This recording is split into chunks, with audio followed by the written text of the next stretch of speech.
A 1, 2, 3. Hey, what's up, y'all? Welcome back to the channel. Welcome back to the Zolyin podcast, where we talk about fantasy, family, and freedom. And I want to talk about something that's a little serious today. But before we begin, I do want to apologize for not doing a show on Friday. It's been an incredibly busy month. I'm changing a lot of things. I'm updating a lot of things. I'm doing a lot of little projects in the background that I want to be able to announce to you on time. And so in order to keep that time up, I'm trying to get everything done as fast as possible, which also means a little bit of time away from the show. I'm going to be coming back better and harder than ever. Better than harder than ever. I better be careful how I say that. But you get what I mean. We'll be coming back. But in the meantime, we're going to be doing, 2 shows a week. I'm going to try and get, 2 videos out a week. And soon there will be some good stuff coming your way. I have big plans. You guys have to understand, we're at a precipice. It's gonna be big. I love it. I'm very excited.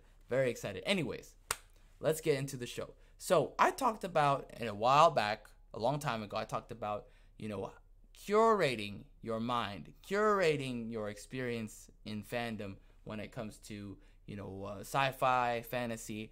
You want to make sure that you are taking charge and taking accountability for all the experiences you have in the fandom. In order to do that, to be the captain of your ship, to go down this shadow path is what I call it, to go down this path, you need to be willing to cut off certain things, especially negativity. That's one of the biggest things you need to do.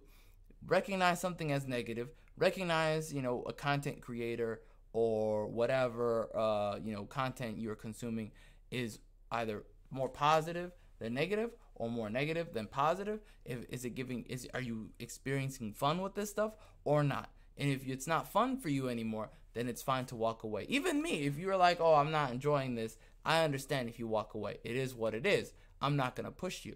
My thing has always been, you got to take accountability. You got to take responsibility. You got to take action on it, right? You can't just sit there and be unhappy. Life is too short. Don't let yourself, give your time away in life.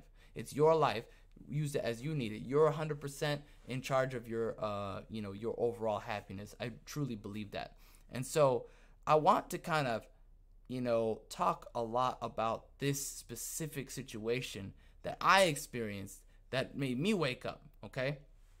And so, or rather, I experienced it and I realized, oh, I need to walk away from this. So this is a content creator on Twitter who used to be all about posting wonderful things about, sci-fi images, a lot of images, a lot of recommendations. Hey, there's an artist, here's another artist, here's another artist. I'll give you an example. I can go to his page right. I think it's this one, if I'm not mistaken. Yep, right here. So a while ago, this guy started in 2020 during the Katana event, during the whole lockdown event, and he started posting different artists like this one right here, Chris Moore. Here, this one right here, Shusei Nagaoka. I don't know how to pronounce that. I'm sorry. Other content creators. This guy right here.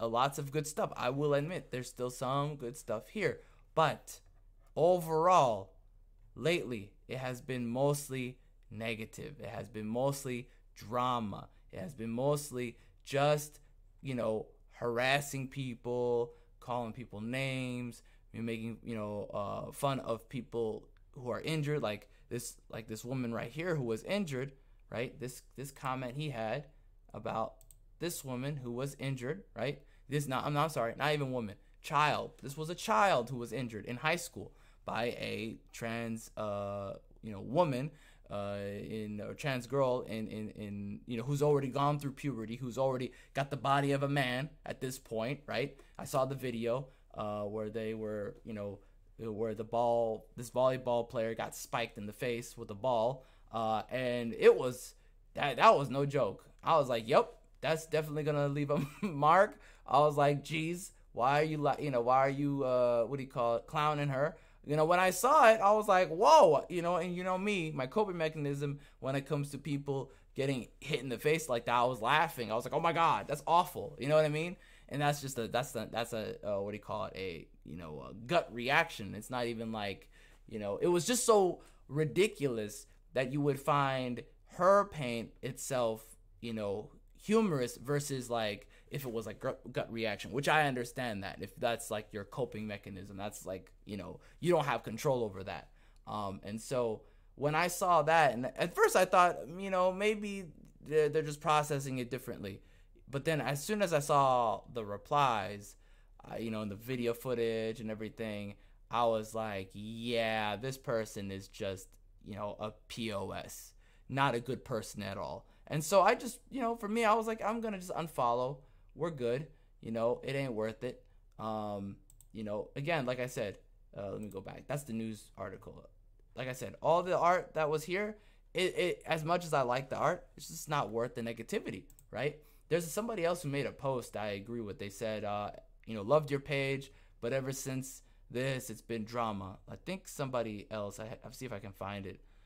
There you go. Loved your page, and now it's all drama. Now it's all this drama. Bye. Which I 100%, completely, empathize with that person. I'm like, yep, that's about right. And again, at the end of the day, you gotta be able to take responsibility and say, do I want to be a part of this thing? Do I still want to follow this person? No, not really.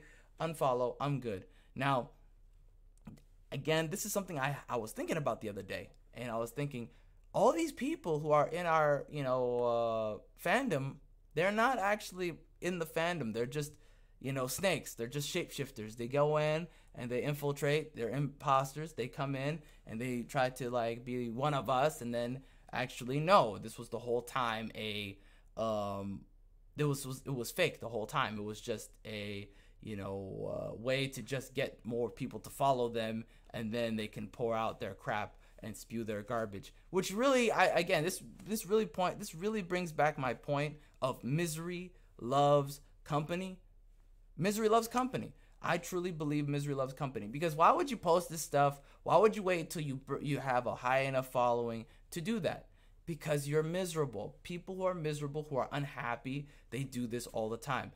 I talked about this, the crab bucket mentality. They just want to bring other people down with them.